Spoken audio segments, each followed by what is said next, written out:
Welcome everybody. In previous sessions, we've covered the major roles of glutathione, those being summarized by the acronym IDEA. Just to remind you, the I stands for the immune system, the D for detoxification, the E for energy, and of course A for antioxidant. In this video, let's take a much closer look at something precious to all of us, E for energy, and how glutathione is so critical to keep us going strong throughout the day.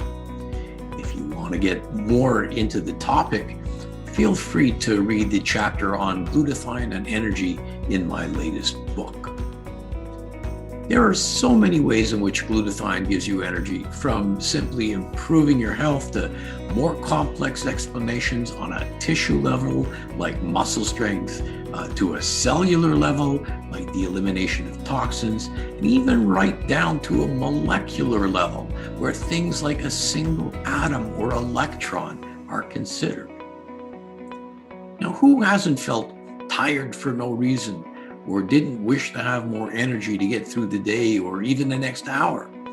How many people have actually visited their doctor for a medical consultation and been told, we can't find anything wrong with you, or you must just be getting older, or better still, it's all in your head? All of these at times may be true, but as science and research has taught us over the past little while, we absolutely need to consider glutathione as part of the process. There's so many clinical studies that have shown that glutathione levels are correlated with improved physical performance, with improved mental performance, even with better sleep. But we're going to go much deeper into the actual mechanisms today by which our body, our very cells, derive their energy. So a little biology lesson would be appropriate here. A body is made up of specialized parts like skin, bones, lungs, liver. Each of these components are constructed of unique tissue, and each of these tissues are made up of specialized cells. So a cell is a basic building block of your body. But this begs the question, what makes up a cell? Well, each cell itself has its own unique parts. Some for storing genetic information, like the nucleus of a cell, some geared to manufacture proteins, like our ribosomes. So is there a cellular machine devised to produce energy? In fact, there is. It's called a mitochondria. Of course, although our mitochondria play a number of different roles, think of these mitochondria like little batteries which are needed to provide power to the cell in which it lives.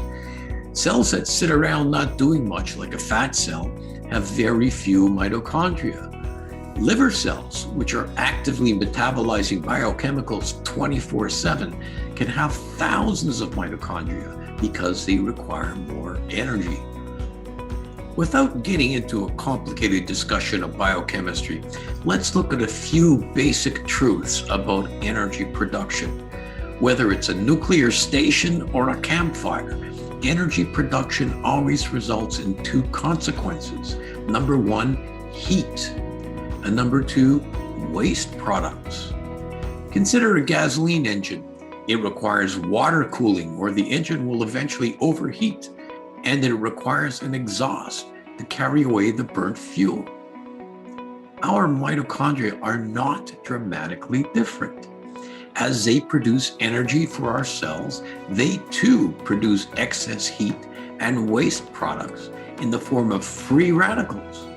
Just to remind you, a free radical is what causes oxidative stress, and we've learned in the past that the major substance in our body that fights oxidative stress is our good friend, glutathione.